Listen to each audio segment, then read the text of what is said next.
Hi everyone, welcome back. My name's Morgan. This is my channel, Pisces Paperbacks, and today is the beginning of the vlog. It's the morning. What day is it? Saturday? I don't know. And yes, I'm wearing the sweatshirt again. Different day, same sweatshirt. It's 11 o'clock right now. I was up until 5:45 watching Bridgerton. Oh my god, it is literally perfect.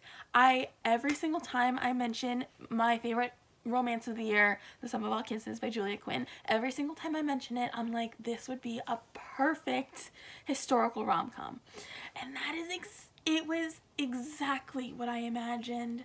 I was fully, like, audibly screaming. I had to stop once my sister got home and, like, had to go to sleep. It was so good. Oh my gosh. I'm honestly planning on rewatching it again tonight. I'm almost thinking, like, what if I did episode by episode reviews or reactions? I don't even know. Maybe the third time when I watch it, I'll want to do that. If you don't know, if you somehow have escaped it, Bridgerton is a Netflix show that came out on Christmas. It's 8 episodes long, and it is the adaptation of the first book in Julia Quinn's Bridgerton series. The first book is called The Duke and I, which is a historical romance series. As we all know, historical romance is my favorite thing in the world. And Julia Quinn's romances, at least the ones that I've read, are, like, so funny. And this show, I think, really captured the type of humor in Julia Quinn's books. At least, okay, I've read 2 of her books. One of them was Because of Miss Bridgerton, and I've looked it up, and I don't think that's actually part of the Bridgerton, like, main series. I think it's like a spin-off book, but I literally don't remember what that book's about at all. I think I read it like 2 years ago, so, like, I'm not including it. I've really just read The Sum of All Kisses, and it was so funny and kind of quippy, and I feel like this show, like, really got it. Oh my god. It's basically about a 1813 London. It's about the Bridgerton family. There's 8 kids. I'm talking about the Bridgertons. Yeah, well, I started a vlog. I'm gonna vlog this weekend.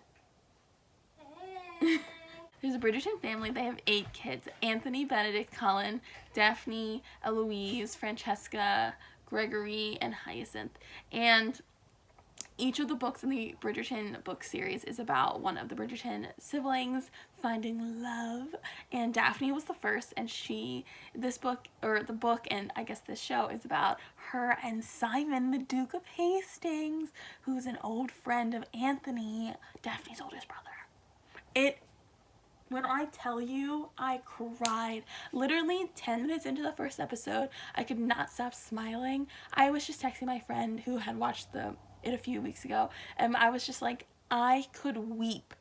I could weep with how much I love this. Just truly adore every single moment. Overall, I can't explain how much I loved it. Oh my god, I think it's my new favorite TV show. I think it's my new favorite TV show. I haven't had a favorite TV show in many years. It used to be Sherlock, which, I mean, we all know how that turned out. Hi Benedict. Bridgerton.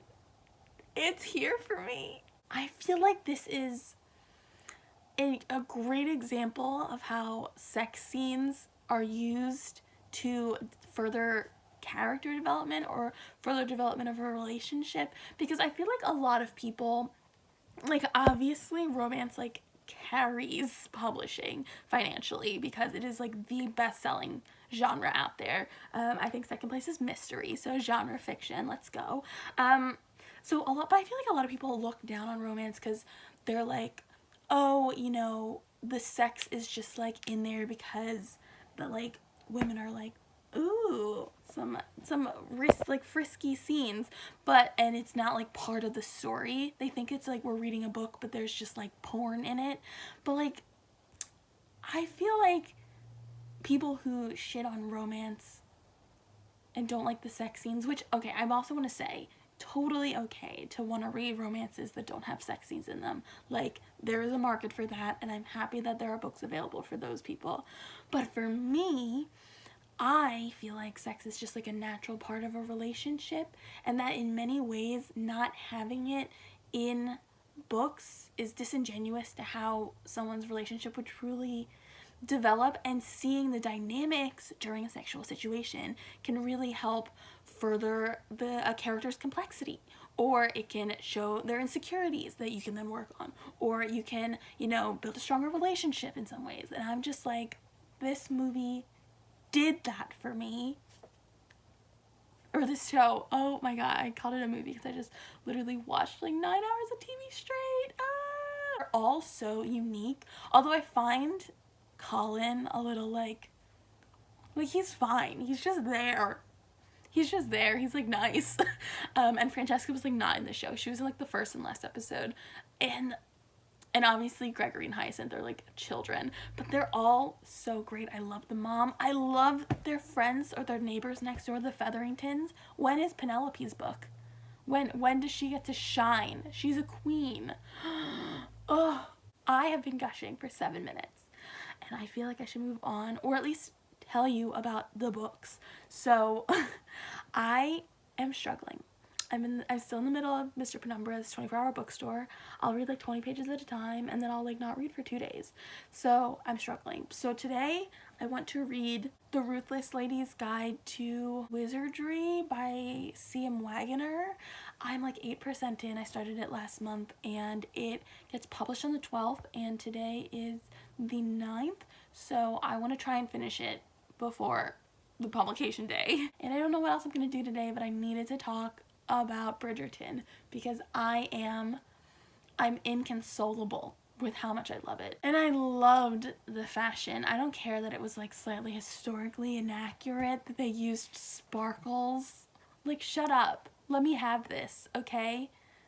They looked beautiful. And I want someone to do a full color theory like breakdown of the show, but I don't want to do it. I want someone else to do it and then give it to me, because there has to be some like sort of significance with the blue. Like all the Bridgertons wear blue, and Daphne's always wearing blue gowns, and of course the Featheringtons are always wearing spring colors, so like bright greens and yellows and peaches and reds and stuff like that. And I'm like, obviously it's just to make them stand out as like gaudy, but like there has to be more than that. Someone do a full color analysis, like full essay. I will read it. I won't pay for it. I don't have money right now, but I will read it, and I will heap praise upon you. Oh my god. Okay, I've been talking for too long right now, and I'm gonna go, and I will see you later. The Bridgerton rewatch has already started. This is episode 4. Malcolm, your thoughts? Very nice. Anything else? I think the colors of the Less screen are very nice. enthusiasm than me. Maria? I'm enjoying it. I also enjoy their dresses, but I also just love. I can't wait to see what happens. This is on. I have not watched it. I'm so excited. It is 1:30 in the morning, and I am almost at the end of Bridgerton episode 7. I probably would have been done by now, except for I came home from my uncle's house, and I was going to finish the season and decided to rewatch episode 6 with my sister. So we watched episode 6 and most of 7, and then she was like, I'm tired, can we finish it tomorrow? And I've decided I probably should go to sleep and not just stay awake and finish the season without her and then watch it again tomorrow. But I just love it, and I'm scrapping all of my reading plans, and I'm just gonna read romance because I want to, and it's all I'm in the mood for. Just kidding. I got upstairs and saw my computer and decided to finish the season. So, yep, that's the plan. It is noon. I got up at like 7:45 to feed the animals, and I was planning to just sleep till 9, but I didn't set an alarm, and I slept till noon. So here we are, and I have 3 books, and these are the ones that I'm gonna read in the next couple days. Starting off with an old favorite, To Seduce a Sinner by Elizabeth Hoyt. I just love this book. This is about a Marriage of Convenience, the main hero kind of gets left at the altar in like the very first chapter. He's a reformed rake. He's, you know, trying to do right by his title, and the woman he was going to marry runs off with her lover from the country. It really doesn't matter. But her cousin, Melisande, approaches him and is like, I'll marry you. And he's like, I don't know who you are, but sure. And this is about basically them falling in love and him wooing his wife and trying to discover who his wife is after they're married, because he realizes she's like this mystery. And I just love this book. This is, I mean, it's kind of a spoiler to say this, but honestly, I think that like this is so, in my experience, unusual that it warrants mention. If you're looking for a historical romance where the heroine is not a virgin, this is a good one. And then I have two new ones here. So the first one is The Most Eligible Lord in London by Ella Quinn. And I picked this one up because it has a pink spine, and my sister I went to Target and I couldn't pick what I wanted, and so my sister told me what to get. And this is the one I got because it was pink, and I don't know what it's about. Okay, so this book is about Lady Adeline, and it is her first season, and she's determined to keep Frederick, Lord Littleton, not the greatest name, at an arm's length because she knows his reputation and it's not very good, and she's determined to get married her first season. But then she overhears another woman's plan to trick him into marriage, and her sense of justice and right and wrong just won't let her let this slide by. So she goes to warn him, and they find themselves a bit entangled. I'm very excited about that one. And then lastly, A Wicked Way to Win an Earl by Anna Bradley. This is a book that I got in my romance, like, ripped bodice mystery box that I got like months and months ago. I filmed an unboxing of it. And this one is Delia Somerset's younger sister Lily is super excited to enter society, even though Delia hates the ton, but she is determined to, you know, chaperone, make sure her sister gets a good match. And then Alex Sutherland is the older brother of a guy who wants to marry Delia's sister, but the problem is the girl's mom, I guess, ruined the Sutherland's family name. It's a little confusing to explain, but I guess Alec and Delia are trying to prevent their younger siblings from getting married. But I think they fall in love, obviously, so that'll be fun. He's holding a riding crop, so we shall see about that one. Also, right now, I'm watching Books and Lala's, like, incredible hour-long video about, like, thumbnails and stuff, and honestly, she is so much a creator that I look up to. Her way of looking at BookTube, not as a business, but not only as a hobby where you just, like, there's no thought put into it. It's just so cool, and I just don't think that way, and I really want to learn how to, and I'm just so impressed by like everything she does, really. So it is 3:30, I think. It's after 3 o'clock, and I was really cold, so I'm under all 4 of my blankets now, but I'm 118 pages in, and I just love this book so much. I will say that Jasper, the Viscount, so this book takes place in 1765, so I think he was in the army during the French and Indian War. I definitely think I have issues. Well, I mean, I know I have issues, and I think other people would have issues as well with the way at least Jasper thinks or talks about Native Americans, because he and his like regiment were taken as prisoners of war and tortured by a native tribe, and that's just his backstory. He deals with a lot of PTSD about it, so that's kind of like part of his character arc, is opening up to Melisande about it. It is a difficult backstory to hear about, but I mean, and I definitely think other people would have issue with it as well, but I don't think that it ruins the book in any way. I just love this book so much. I also think that this is a really good, not grumpy sunshine character pairing, but more of like outgoing and really stoic. So Melisande is really quiet and she doesn't really like crowds, and Jasper really likes being around people, or does he actually just not like being alone? Maybe that's something that he has to think about. They just have really good like chemistry, emotional chemistry. It makes me happy. Hi, Benedict. Maria. We just finished Bridgerton. What Yes. thoughts? It was great. I was like, I feel like I was on the edge of my seat the entire time because there was so much Tension. and I was thinking about it all day. Right? Yes. Malcolm, All day. thoughts on the end of Bridgerton? I thought that it was really great and I enjoyed it. And Morgan will probably make me watch it again. Yeah. That's it. What are Jesse's thoughts? Jesse, you were only here for the last episode. Gossip Girl. Yes. Very Gossip Girl inspired. That's a good observation.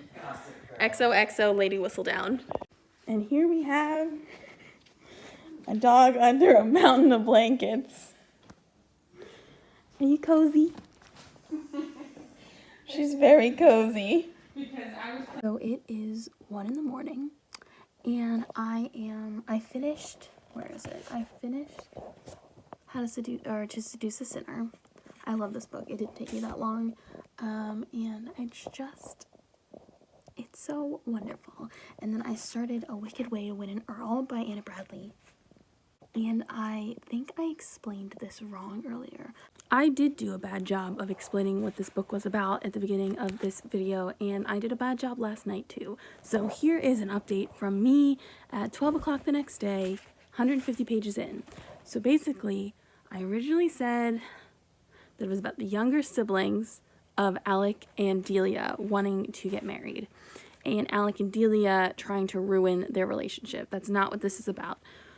Alec is the Earl, and his younger brother Robin has a crush on Delia, has invited Delia and her younger sister Lily to their house for a party, like a 2-week, parties back then lasted like 2 weeks, so they're at the house for like 2 weeks, and Alec is like, in his head, he's like, Robin cannot decide to court Delia, because Delia and Lily are the children of the woman who like 30 years ago was engaged to their dad, to Alec's dad, and then like ran away and married someone with no title and no money. So it was like really embarrassing for the Sutherland name.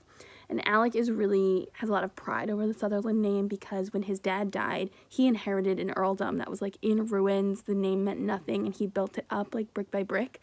So he takes a lot of pride in their reputation. And if Robin were to marry Delia, it would just be like a scandal. So that's kind of, he's like, oh, I have to keep Robin away from Delia. But also at the same time, he and Delia have like this really good flirtation going on for their own personal, each of them has their own like motivation for doing this. I honestly think both of their motivations are extremely confusing, so I'm not going to explain them. But they've each decided to try and seduce the other one. But each individually, they've decided to, like, seduce the other one to the point, like, almost to the point of like, actually banging, but then not. Because each of them is like, if the other one knows that I could, but I chose not to, then I'll have won. But at this point, they're just seducing each other. And they both like each other. But also, the Earl is preparing to propose to someone else. So it's like, it's just, there's a lot of layers here for how generally, like, light and funny this book is. Like, there seems to be a lot of layers to try and make this whole thing work, like, plot-wise. But with all that being said, having a great time. Now, back to, me at 1 a.m. The motivations are very strange in this book, but I really like their banter. I really like the characters. There is pretty good chemistry between them, and it's honestly pretty funny, bantery. I'm definitely enjoying this, so that's the update, and I will see you tomorrow, even though I'm probably going to keep reading for a little bit. I finished this book, and I also got a bit of a haircut. We have a family friend who's a hairdresser, and she cut our hair, and I got a few wispies, maybe possibly inspired by Daphne Bridgerton, but I'm kind of going for this like softer, more romantic look right now, and I'm really happy with it. Even though bangs and curly hair, you know, something, I'll figure it out. But I wanted to let you guys know that I really liked this. Probably gonna give it like 4.5 stars. I would say decidedly better than like average and funny. I really liked the relationship between the main two. I think that it was a bit simple. If you're looking for a book that, I mean, again, their motivations convoluted as hell, but there's good chemistry between them. And if you're looking for, because this is only 300 pages, so if you're looking for a romance that is pretty straightforward in terms of there's not that many like conflicts, then I think this is a good one to pick up. And I'm definitely interested in reading the rest of the series, because this is the first in a series where each of the books is about one of the Sutherland children, of which there's 4. So exciting. And now it's time for The Most Eligible Lord in London by Ella Quinn. The first, I believe, in the Lords of London series, and I am excited because this is one my sister picked for me when we went shopping at Target. It's pink, and it's just cute. It's just cute. I haven't started reading it, and I'm downstairs with Marcy, but I wanted to add that I have been listening to the Bridgerton soundtrack while I read, like the score. So not the covers, like the string quartet covers of like Wildest Dreams and Girls Like You and In My Blood and stuff like that, but like the score that was written for the show, and it is phenomenal. Like truly phenomenal. I figured out that the music during my favorite music from the show is a song called Simon and Lady Danbury, and I kind of wanted it to be something more romantic, like, I don't know, but it's okay.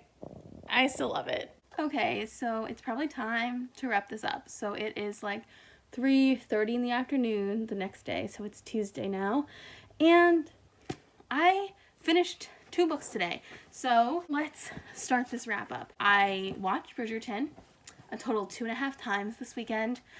Like I said before, it's my new favorite thing ever.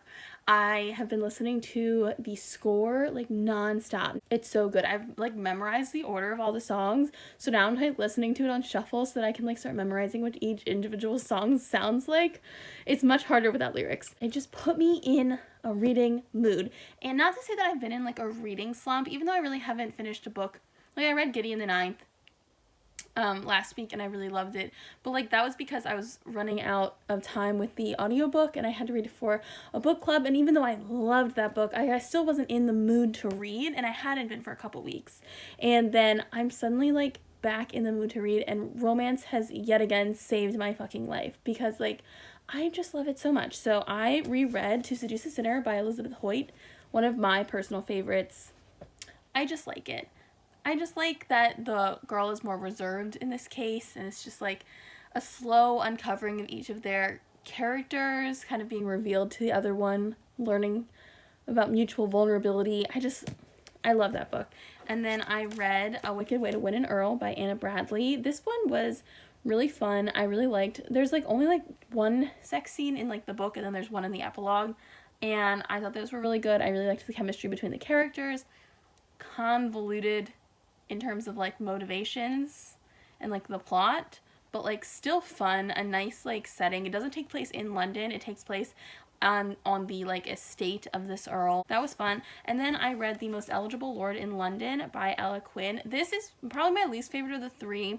I just think that it was like extremely low stakes. I think I said earlier that this one was low stakes, but this one is like low stakes. I mean, all romances are kind of historical romances are pretty low stakes, unless there's like, because I read a lot of ones where there's murder involved, but these aren't those. These are just like straight up historical romances. And this one, I think I said earlier that the back doesn't really describe the plot well, and that's true. So the back makes it sound like Fritz, the Baron, is a rake, and he wants to marry Adeline, but Adeline's like doesn't want to marry him because he's a rake, but then she overhears some girls talking about how they want to trap him into marriage, so now they're like allied, kind of like in Bridgerton, where they have like that secret alliance to like get her some suitors and for him to be like off the market, so that like mothers trying to marry off their daughters stop stalking him, basically. But the thing is, this book is actually just like, he has a reputation as a rake, but he's just like a flirt. He's just like a nice guy who's like really flirty naturally, and like women get attached, I guess, and he like doesn't realize that he's doing it or something like that. And she is just insistent that he's a rake. So the whole book she's like, but he's a rake, but he doesn't act like a rake, and he's really, really nice to me, and he, you know, doesn't seem to have a bad reputation with anyone, and he doesn't go out and do all the things that rakes do, but he's definitely a rake, because the actual conflict is that last season, he, like, something happened between Fritz and one of Adeline's friends, Dory, but, like, the whole book, they both refused to say what happened, and then it turns out it was, like, nothing, and then there's, like, ostensibly an antagonist, but, like, he gets kind of booted from the plot 2/3 through. It was just very odd.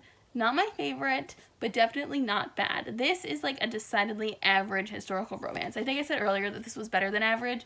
This is like, I would say, a extremely standard historical romance. I will say that it was kind of annoying because, okay, every romance novel does. These both do it too, but every romance novel basically is part of a series where a secondary character in one of the books will be like the main character in another book. Every book does it. It's fine. The problem is when the book that you're actually reading is like constantly referring to the other books that this author has written. So Adeline's brother got married, and like that book is one of Ella Quinn's other books, and they literally would not stop talking about it, like their whatever their plot line was. And then also it was like, what was I saying? It was like Adeline was like, there was probably more to your guys' courtship than I know, wasn't there? And then her sister-in-law is like, yeah, but that's for us to know. And I'm like, so you clearly want me to read your other book. Like, I get it, and I'm not going to. And then I actually just finished. I don't have a I read it on my e-reader, on my Kindle, so I don't have a copy, but here's the picture. It's called Let Us Dream by Alyssa Cole. So this is my first historical romance that I've read by Alyssa Cole, and it is a really good novella about a woman who runs a club in 1917 Harlem, and she is a black woman, she's an entertainer, she's a former sex worker, and she hires a guy named Amir who is an immigrant from Bengal, and he's there legally, but they're both really into politics, and they kind of form this relationship. And I wasn't like convinced in the beginning because, I don't know, I just wasn't convinced. But again, Alyssa Cole has proven to me that her characters and her, like, the dynamics between her characters and the way that she can so subtly but like very convincingly prove to the reader that they like really have like a vibe going, won me over so hard by the end. Like, by the end I was like, oh my god, this is so cute. But I read it all today, and it was just the sweetest little, I mean, still very politically inspired. And I also really like that at the end of the book, she actually has in her author's notes 5 different books that she used as research. So it's like African American women in the struggle for the vote, or Bengali Harlem and the lost histories of South Asian America, or sex workers, psychics, and number runners, black women in New York City's underground economy, like stuff like that. And honestly, I'm probably gonna add a couple of those to my like list of tagged books on Libby, because it's just like something interesting that I might want to read someday. So I really, really enjoyed this little novella. It was so sweet. I wish there was more sex scenes. There was really only one, but I just loved their relationship. So yeah. Oh, and for star ratings, I'm gonna give this a 5-star, even though objectively it's probably less. If I'm reading a book for the first time and it like feels like a 5-star, I'll give it a 5-star. But for a lot of books that I've given 5 stars, the thing that really pushes it over for me is readability factor, or rereadability factor. And I've reread this book like 100 times. It just makes me happy. So 5 stars. And then 4 stars, I don't want to quite bump it up to 4.5. I'll probably reread it eventually and bump it up to 5 or something. But 4 stars, I really liked this book. 3 stars, this one is cute, and I'm still glad I read it. And then 4 stars, 4.5 stars for Let Us Dream. So cute. Let Us Dream is also the book that I'm going to be putting in for my Buzzwordathon book of the month, because the word is dream. So yeah, and I hope you enjoyed this probably extremely long vlog. I got a haircut. Obviously, as you can see, it's a little frizzy right now, but I'm kind of like feeling it. I feel very like Keira Knightley in Pride and Prejudice, and even though that this was like fully inspired by like Daphne's like sleepy tousled bangs in Bridgerton, but whatever. And I will see you guys next time. Bye!